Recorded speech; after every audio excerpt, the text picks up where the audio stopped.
Chapter 8. Seamen, continued. Rendering on board, refusal to proceed, desertion or absence during the voyage, discharge. Rendering on board. If, after having signed the articles, and after a time has been appointed for the seaman to render himself on board, he neglects to appear, and an entry to that effect is made in the logbook, he forfeits 1 day's pay for every hour of absence, and if the ship is obliged to proceed without him, he forfeits a sum equal to double his advance. Act 1790, Chapter 56, Section 2. These forfeitures apply to the commencement of the voyage, and cannot be exacted unless a memorandum is made on the articles, and an entry in full in the logbook. A justice of the peace may, upon complaint of the master, issue a warrant to apprehend a deserting seaman, and commit him to jail until the vessel is ready to proceed upon her voyage. The master must, however, first show that the contract has been signed, and that the seaman departed without leave, and in violation of it. Act 1790, Chapter 56, Section 7. Rendering on board in England. See note to Chapter 4, under title Shipment. Refusal to proceed. If, after the voyage has begun, and before the vessel has left the land, the first officer and a majority of the crew shall agree that the vessel is unfit to proceed on the voyage, either from fault or deficiency in hull, spars, rigging, outfits, provisions, or crew, they may require the master to make the nearest or most convenient port, and have the matter inquired into by the district judge, or 2 justices of the peace, taking 2 or more of the complainants before the judge. Thereupon the judge orders a survey, and decides whether the vessel is to proceed, or stop and be repaired and supplied, and both master and crew are bound by this decision. If the seaman and mate shall have made this complaint without reason, and from improper motives, they are liable to be charged with the expenses attending it. Act 1790, Chapter 56, Section 3. If, when the vessel is in a foreign port, the first or any other officer and a majority of the crew shall make complaint, in writing, to the council, that the ship is unfit to proceed to sea, for any of the above reasons, the council shall order an examination, in the same manner, and the decision of the council shall bind all parties. If the council shall decide that the vessel was sent to sea in an unsuitable condition, by neglect or design, the crew shall be entitled to their discharge and 3 months' additional pay, but not if it was done by accident or innocent mistake. Act 1840, Chapter 23, Sections 12 through 15. It is no justification for refusing to do duty and proceed upon the voyage, that a new master has been substituted in place of the one under whom the seaman originally shipped. 1 Mason 443, B 48, 2 Sumner 582.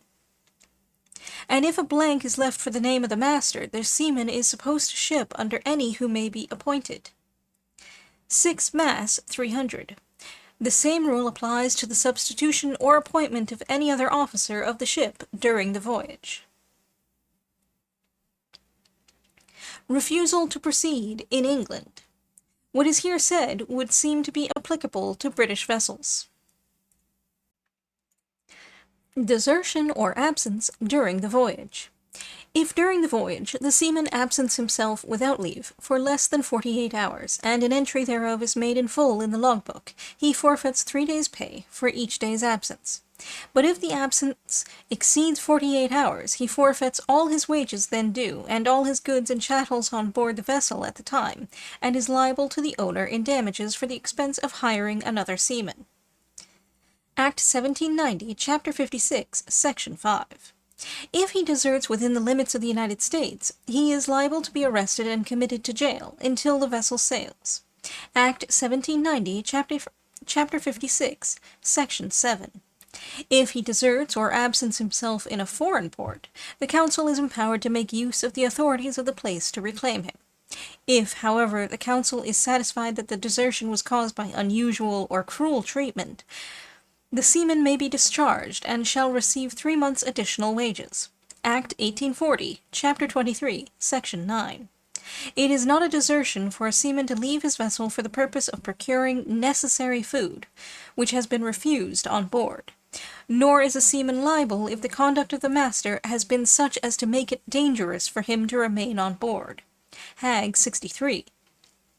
Or if the shipping articles have been fraudulently altered. Hag 182. Even in a clear case of desertion, if the party repents and seeks to return to his duty within a reasonable time, he is entitled to be received on board again, unless his previous conduct had been such as would justify his discharge. 1 Sumner 373.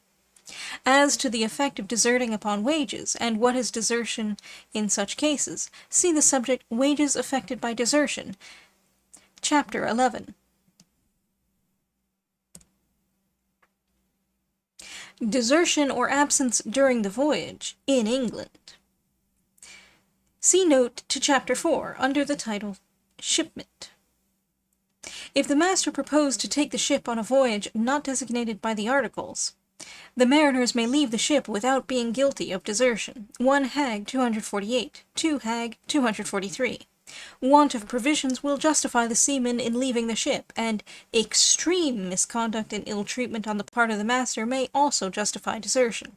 See Abbott on Shipping, 6th edition, 152, 153.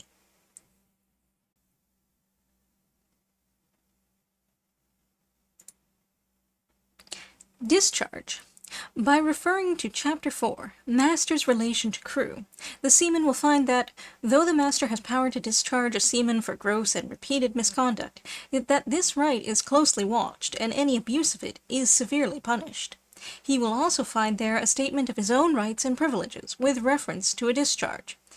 It has been seen that he may demand his discharge of the consul if the vessel is not fit to proceed, and is not repaired, or if he has been cruelly and unjustifiably treated. Act 1840, Chapter 23, Sections 9 and 14.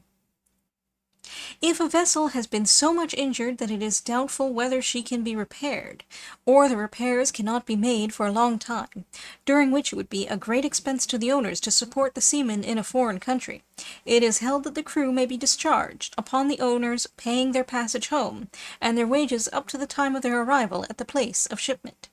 2 Dodson 403. As to discharge at the end of the voyage, see Wages Affected by Desertion, Chapter 11. Discharge in England.